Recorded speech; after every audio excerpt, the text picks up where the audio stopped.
L'Afrique est le continent qui contient le plus de milliardaires noirs dans le monde. Mais c'est en même temps le continent dont le taux de mortalité infantile des entreprises est très élevé. 80% des entreprises qu'on crée en Afrique meurent juste 5 ans après. Ceci pousse bien évidemment à se poser plusieurs questions sur la cause réelle des disparitions des entreprises en Afrique. Et il se trouve qu'il y a plusieurs causes qui font à ce que beaucoup d'entreprises meurent très tôt. Que ce soit en Afrique ou un peu partout ailleurs dans le monde, les business meurent trop. Bien, ce que je me propose de faire dans cette vidéo, c'est de vous lister les 6 plus grosses erreurs fréquentes dans les business en Afrique qui font à ce que malheureusement beaucoup de business meurent très tôt en Afrique. Je vous invite à rester jusqu'à la fin de cette vidéo parce que vous allez voir la 6e sur cette liste est l'erreur qui tue énormément de business en Afrique.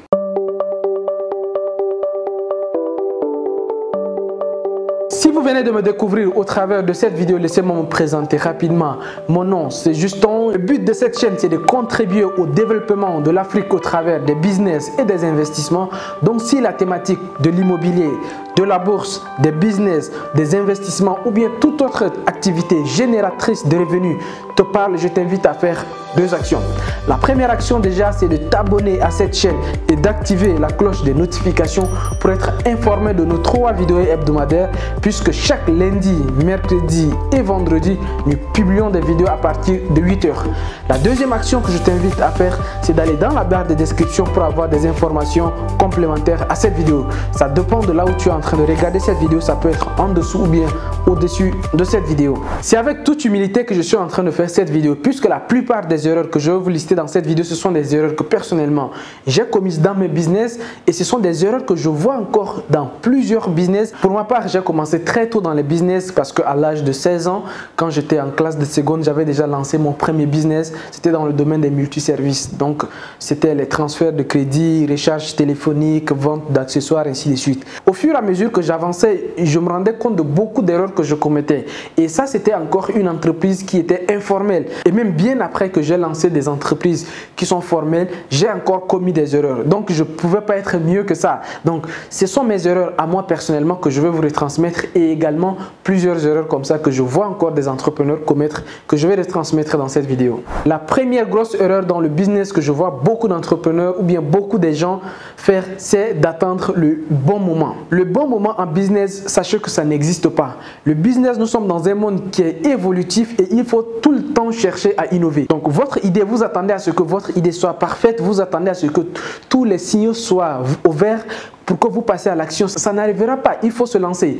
Et récemment, il y a un ami qui vient de me dire que justement, tu te rappelles de l'idée dont je t'ai parlé il y a telle année. Je dis que oui. Alors, tu es à quel niveau? Il dit que non, je n'ai pas encore lancé, mais il y a quelqu'un qui vient de voler mon idée. Je lui ai dit que non, on ne vole pas ton idée. Hein. Personne, nous sommes dans un monde où on ne vole pas l'idée de quelqu'un. Si tu as une idée, si tu n'es pas la seule à avoir, au moment où tu l'as, il y a des gens qui ont cette idée-là avant toi. Il y a des gens au même moment que tu as cette idée-là, ils ont. Il y a des gens après toi, ils ont cette idée.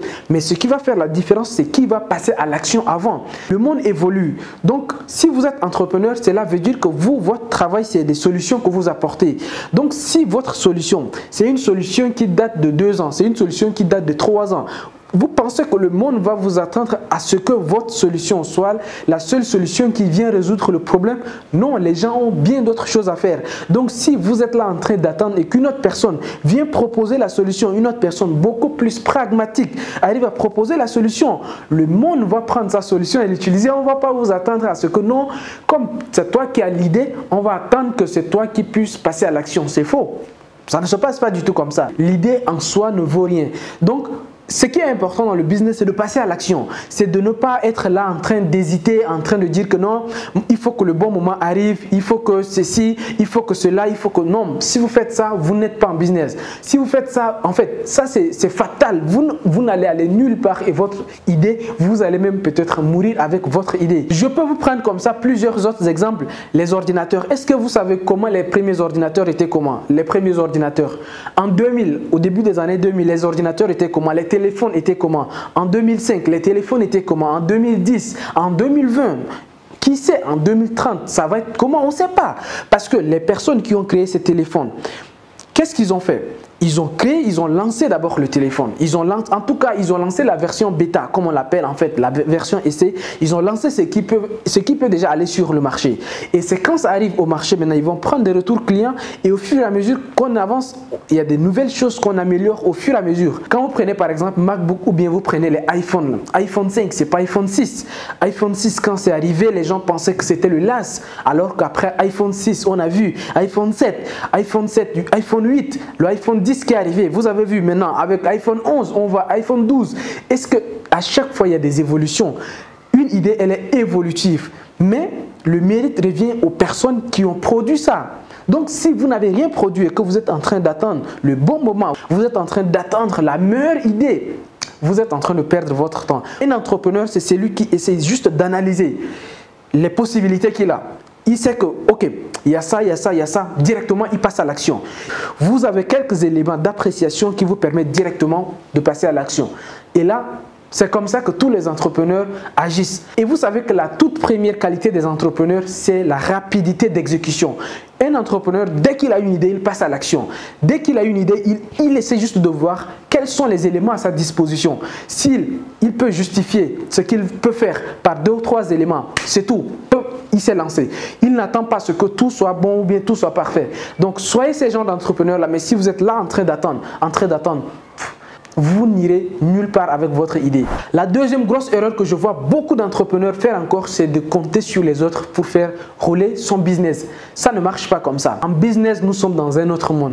Nous sommes dans un monde où c'est chacun pour soi. Nous sommes dans un monde où, en fait, les petits poissons sont mangés par des gros poissons. Donc, compter sur les gens, oui, c'est bien de bâtir son réseau. Tout ça, je suis parfaitement d'accord.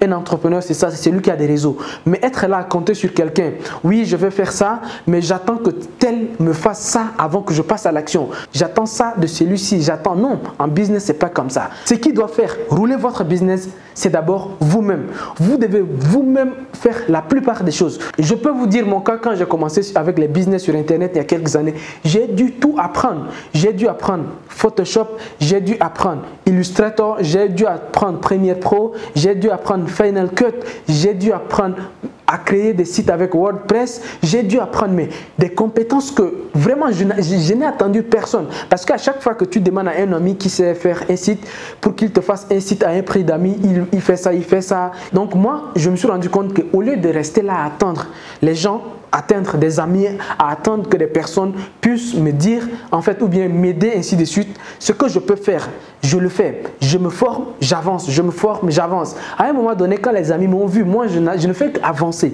Ils m'ont rejoint en chemin, mais si j'étais là en train de les attendre, si j'étais là en train d'attendre un ami qui va me faire mon logo, si j'étais là en train d'attendre un ami qui va me faire ma carte de visite, si j'étais là en train d'attendre un ami qui va... Non, vous allez attendre pendant longtemps et personne, chacun a ses problèmes.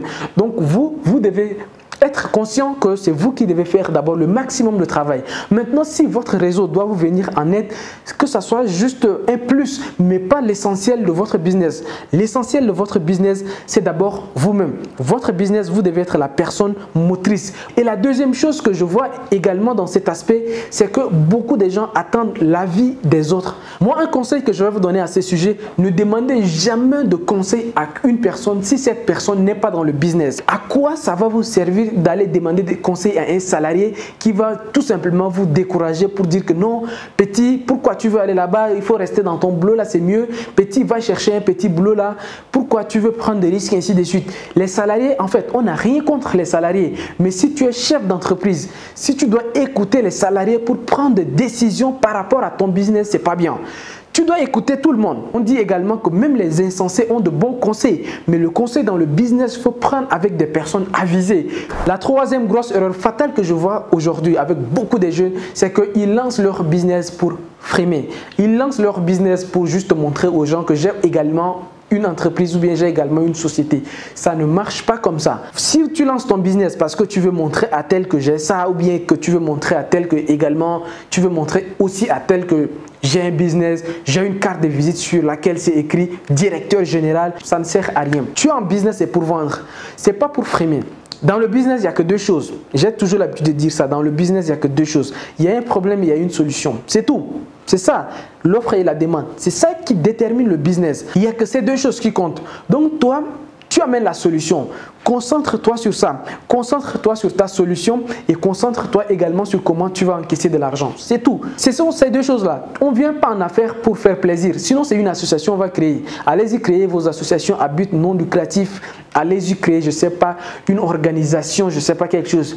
Mais dans le business, on est là pour aider des gens à résoudre leurs problèmes et en contrepartie que ces gens nous payent. Donc, ne venez pas là montrer vos cartes de visite aux gens, frimer par-ci, par-là. Ça va tuer votre business. Parce que vous déconcentrez.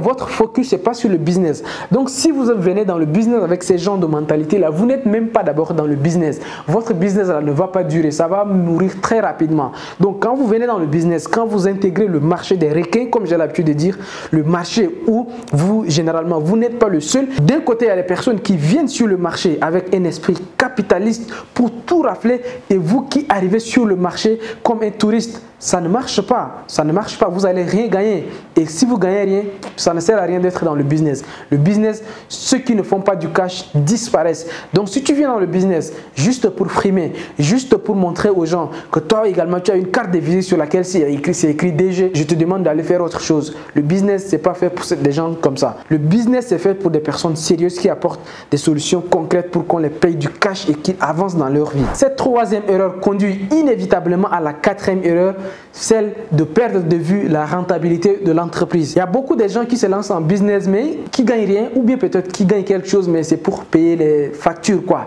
Beaucoup d'entrepreneurs font encore la confusion entre chiffre d'affaires et bénéfice. Ce sur quoi on doit être focus, ça va être le bénéfice, pas le chiffre d'affaires. D'abord, je vais faire la différence entre chiffre d'affaires et bénéfice. Si vous produisez par exemple 100 paquets de cacahuètes et que vous vendez les 100 paquets de cacahuètes, c'est ça votre chiffre d'affaires. Mais le bénéfice, il faut que dans le chiffre d'affaires, vous enlevez les charges, par exemple les matières premières, l'emballage, le prix de la distribution, en fait. Tout ce qu'on appelle coût de production. Pour avoir le bénéfice, il faut d'abord prendre le chiffre d'affaires et soustraire d'abord le coût de la production et c'est le reste là qui fait le bénéfice.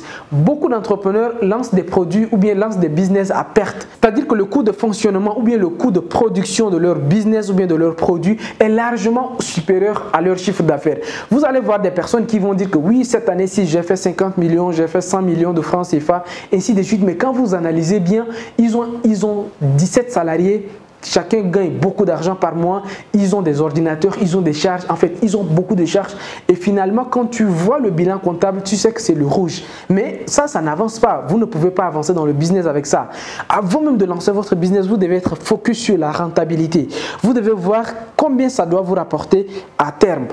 C'est ça le business. Mais il y a des gens qui se lancent juste dans le business parce que ça va rapporter d'argent. Mais ça rapporte d'argent, mais il faut voir également la différence. Parce que de toutes les façons, si votre business n'est pas rentable, votre business ne va pas aller loin. La plupart des entrepreneurs que je reçois dans mon bureau, à chaque fois, j'essaie de voir d'abord le bénéfice, j'essaie d'abord de voir la rentabilité de leur business avant même de voir le mode opératoire parce que c'est des gens qui viennent avec plus de motivation que de la réalité. Plus de motivation, ils viennent avec beaucoup plus de la détermination et ils n'ont pas de stratégie derrière pour faire entrer de l'argent. Et ça, c'est très important. Donc, si vous perdez de vue ces points-là, vous allez vraiment avoir un business à perte. Et ça, c'est pas bien en affaires. On est en affaires pour faire du profit, pas pour faire des pertes. La cinquième grosse erreur fatale dans le business, c'est de se lancer dans les business à la mode. Ça, c'est fatal. C'est pas bien, c'est pas très bien. Et c'est devenu comme une maladie en Afrique chez les entrepreneurs. Il y a des entrepreneurs qui sont là juste en train de voir ce qui marche et ils veulent le faire. Pour prendre une décision, si oui ou non tu vas lancer un business, c'est d'analyser le marché, mais pas d'analyser d'abord la concurrence. Ça, c'est très important. Il faut d'abord analyser le marché, analyser la demande. Et quand tu sens qu'il y a la demande, il faut te lancer. Mais beaucoup font l'erreur d'analyser la concurrence ou bien de voir ce qui marche déjà. Et quand ils voient que ça marche, ils se lancent sans savoir si le besoin, si la demande qui est là, la demande là est temporaire. Ça, c'est l'une des erreurs également que personnellement, j'ai fait à mes débuts avec ma cabine téléphonique parce que c'était un business qui était à la mode. Tout le monde avait des cabines téléphoniques ainsi de suite. Donc moi aussi, je me suis lancé dedans parce qu'on m'avait dit que ça rapportait beaucoup d'argent. Donc j'ai lancé ma cabine téléphonique, les multiservices parce que ça rapportait. Mais quel temps après, pour ne pas dire 2 ou 3 ans juste après, parce que les téléphones ont commencé à être de plus en plus accessibles à tout le monde. Personne ne venait passer des appels dans les cabines téléphoniques. Tout le monde avait Internet chez lui. Personne ne venait pour se connecter sur Internet. En fait, c'était un business à la mode, mais que nous, on n'avait pas vu parce que c'était à la mode. Et comme c'est à la mode, on s'est lancé dedans sans analyser le réel besoin, sans analyser même l'évolution du marché. Et ça, bien évidemment, il faut savoir que c'est fatal de se lancer juste dans des business comme ça. Ce que vous pouvez faire si vous voulez vous lancer dans un business à la mode, c'est de faire des partenariats. Parce que c'est un business que vous allez juste lancer pendant qu'il est à la mode et après vous allez passer à autre chose. Donc se lancer dans des business à la mode parce que on a dit que c'est ça qui rapporte beaucoup d'argent, je vous invite vraiment à faire très attention au business à la mode parce que c'est des business en dents de scie. Aujourd'hui ça peut monter et à un point culminant ça chute. Donc faites très attention au business à la mode. La sixième grosse erreur qui tue beaucoup d'entreprises en Afrique, et ça j'insiste parce que c'est en Afrique, c'est d'associer sa famille au business. Ça c'est fatal. Le business, c'est le business et beaucoup d'entrepreneurs font ça. Moi, je connais même un aîné qui a une grosse société avec plus de 50 employés, mais je peux vous dire que sur ces cinquantaines d'employés, au moins 45 viennent de son village. Ça, bien évidemment, ça ne marche pas comme ça. Ça ne marche pas comme ça. Le business, c'est le business. Vous devez faire travailler des personnes dans votre business uniquement parce que ces personnes sont compétentes. Uniquement parce que ces personnes peuvent apporter un plus au business. Mais si vous recrutez juste des personnes sur la base d'affinité, parce que c'est mon ami, c'est parce que c'est mon frère, c'est parce que c'est mon cousin, c'est parce que c'est ceci, c'est parce que c'est cela, ça ne marche pas. Et à ce sujet, j'en referai une autre vidéo un peu plus large pour expliquer pourquoi et comment la famille tue les business en Afrique. Parce que je ne dis pas que c'est mauvais de se lancer avec sa famille, c'est tout à fait normal. Mais il y a des manières. C'est pour cela que je dis que j'en referai d'autres vidéos. Si vous voulez que votre famille travaille dans votre business, oui, c'est bien, c'est normal, mais il y a des manières. Mais je vois qu'en Afrique, c'est trop, c'est un excès. C'est tout à fait normal. Vous allez voir un peu partout, hein, les Libanais, la communauté libanaise, la communauté juive, la communauté, ainsi de suite. Ils travaillent toujours en communauté. Mais si on doit travailler en communauté, surtout en Afrique ici, il y a des manières, il y a des process, de façon à ce que chacun sache ce qu'il est là en train de faire dans les entreprises. Parce que malheureusement, dans la plupart des cas en Afrique, quand une personne arrive dans une entreprise et qu'il se rend compte que c'est l'entreprise de mon oncle, il se met à faire tout, il fait tout ce qu'il veut. Non, mais ça ne marche pas du tout. La plupart de mes amis entrepreneurs me parlent de ces problèmes-là, que Justin, actuellement, je suis confronté à tel problème, et généralement, beaucoup, ça va être des problèmes de famille. Tout le monde veut intervenir dans le business, tout le monde veut venir faire ce qu'il veut dans le business, alors qu'un business c'est un business. Ce n'est pas parce que le business vous appartient que vous devez faire n'importe quoi. Ce n'est pas parce que le business vous appartient que vous devez faire du tout et du rien avec. Vous connaissez également le cas de Wari avec son PDG Karib Mbouch, un gars qui travaille très bien. À un moment donné, il a commencé à laisser aller certains détails. Finalement, il a été rappelé à l'ordre par le juge parce que ce n'est pas parce que le business t'appartient que tu dois prendre des décisions, faire entrer n'importe qui dans le business. L'État a un œil sur toi, surtout quand tu as atteint un certain nombre d'employés. Et ça, des cas comme ça, je vous donne le cas de Wari, mais il y a beaucoup de cas comme ça que les gens ils pensent que quand ils ont leur business, ils doivent faire venir n'importe qui dans le business, la famille, les amis, ainsi de suite. Ça ne marche pas comme ça. Ça, ce sont des erreurs fatales. Voilà, donc peut-être que vous êtes en train de vous demander que oui, vous voulez également vous lancer dans les business, mais que vous n'êtes pas encore lancé dans le business. Ce que moi j'ai fait à mon niveau, j'ai écrit un livre qui contient 33 idées de business. Dans ce livre, vous pouvez prendre une idée, passer directement à l'action parce que dans chaque idée, les 33 idées, on a donné le plan d'action, on a donné comment le business il marche, donc on a détaillé comment tu peux prendre le business et le faire passer à l'action. Et vous allez également trouver des citations inspirantes pour vous aider à passer directement à l'action. Tout ceci, ça se passe dans la barre de description, en bas ou en haut. Mais avant de finir cette vidéo, laissez-moi vous demander 3 choses. Première chose, je vous invite à partager cette vidéo avec le maximum d'entrepreneurs que vous connaissez, avec le maximum de groupes ou bien des personnes qui veulent se lancer. Partagez cette vidéo dans le maximum de groupes possible afin que le plus grand nombre puisse avoir accès. Deuxième chose que je vous invite à faire, c'est de me dire dans les commentaires qu'est-ce que vous en pensez de cette vidéo. Et troisième chose que je vous invite à faire, c'est de liker cette vidéo. Quant à moi, je vous dis à très bientôt sur la chaîne. Au revoir et ciao ciao.